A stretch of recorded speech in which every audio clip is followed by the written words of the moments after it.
Welcome back. Now that all of the sheathing is done, we're going to start working our way around the house to build out the eaves.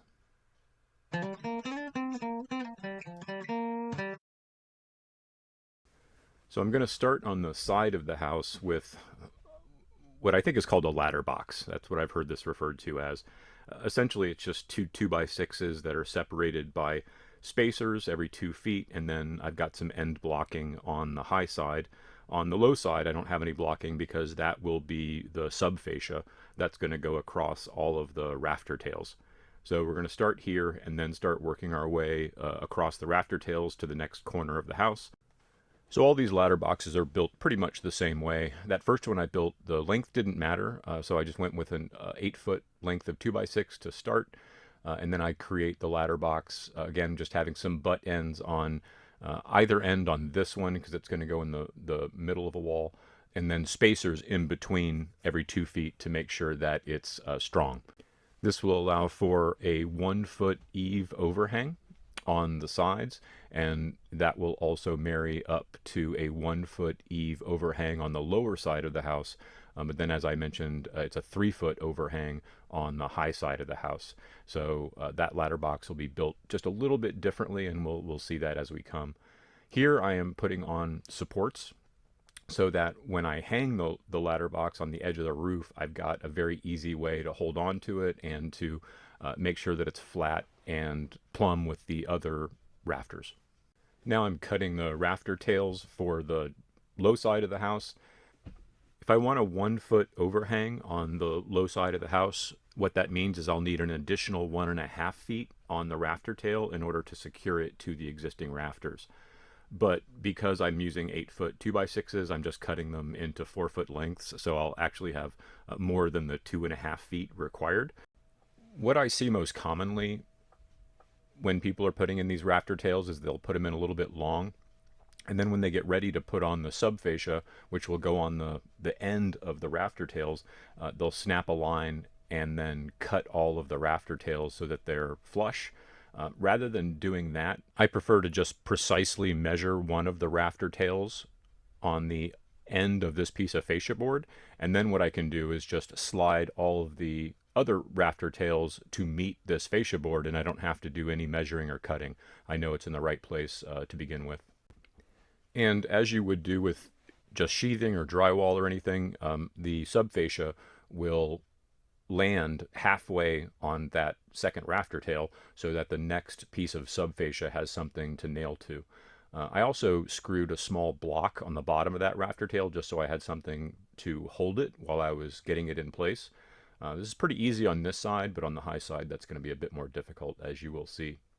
Now I can just slide the rafter tails in and nail them and just get them nice and snug to the subfascia, making sure not to push it out, and you want to make sure that that subfascia stays straight, but it's a more efficient way than trying to cut all of those rafter tails at a later date. And I will be able to work myself around the house doing this, except for the front entryway, because I still need to build out that entryway. I'm not going to work on those rafter tails on that front section, so I'm going to stay away from that section for the time being. And I'm still waiting on my concrete guy to pour the footers for that entryway. So the section that I'm working on now will be completely done with all of the eaves, and so even if the entryway takes me a little bit longer than I had hoped, I am still able to sheathe that whole section and part of the other section as well. You can see the entryway there. Here I'm putting up one more roof rafter. It's really sort of that roof rafter rim joist that I've talked about. The other thing that I want to mention is that anywhere I put a ladder box, I'm making sure that there's ample blocking between the two rafters closest to the wall so that there is just no flex on those rafter tails or on the rafters themselves. Now I'm putting up this ladder box on the corner because this will be the meeting point for the subfascia that I started, and this will meet up with that ladder box. And clamps are great in order to just make sure that the rafter tails and the subfascia all end up being nice and flat and plumb with the remainder of the roof rafters. And this front section is 24 feet wide, so I ended up using three 8-foot 2x6s in order to create the subfascia. Normally, I'd probably use something a little bit longer, and for the high side, I'll end up using 16-foot lengths of 2x6, and I'll sort of explain why when we get there. But for this small section, it's easy access, and using an extra piece of subfascia isn't really a big deal one way or the other. And here I've skipped the entryway section, and I'm starting on that next side of the house. So again, starting with the ladder boxes. Because this is a 24-foot wall, I want to start with the ladder box in the dead center, so I'm using an 8-foot section. And the reason I'm doing this is because there are two roof rafters that are acting as those roof rim joists that meet right in the middle of that wall. And so I want this ladder box to span 4 foot on either side of that to be very structural, but also to make sure that those roof rafters stay flat and in place and aren't likely to move in some way that we don't want them to. The other important thing about measuring for these is I want to consider how much of the roof rafter I need to nail the rafter tails to. So on this bottom side, you can see it's not very much. As we already talked about, I only need about 1.5 feet. It's about 2.5 feet on this side again, because I'm just going to use a little bit more.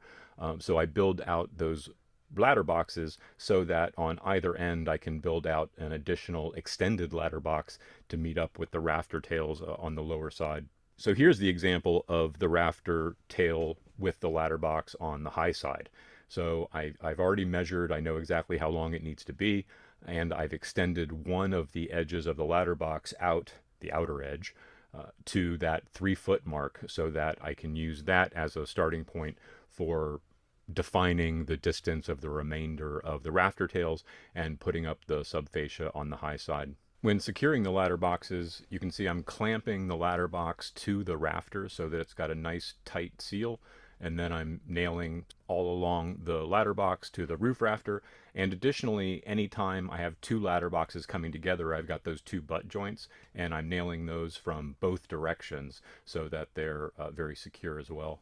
And then what you don't see is that anywhere there is a spacer or a butt joint from the inside rafter side, I'm also using 6-inch structural screws to go through the rafter, through the inside 2x6 plate of the ladder box and into the spacer. So there's going to be a 6-inch structural screw about every 2 feet on those ladder boxes to make sure that they're really secure.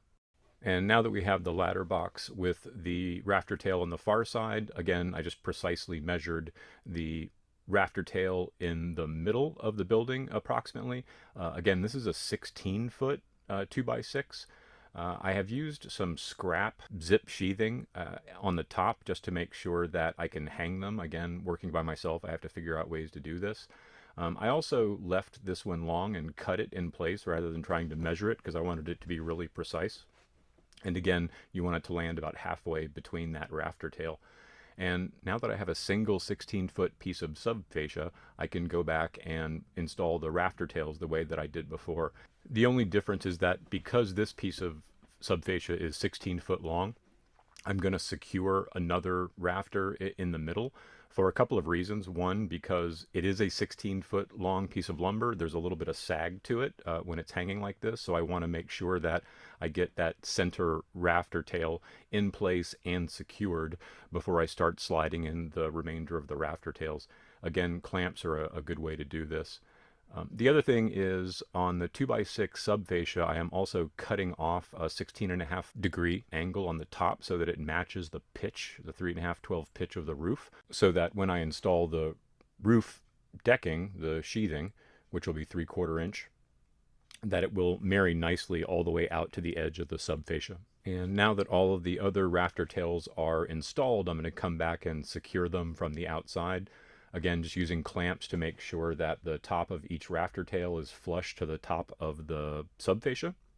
And then I can just put a couple in from the outside and then a couple in from the inside just to make sure, again, it's nice and secure.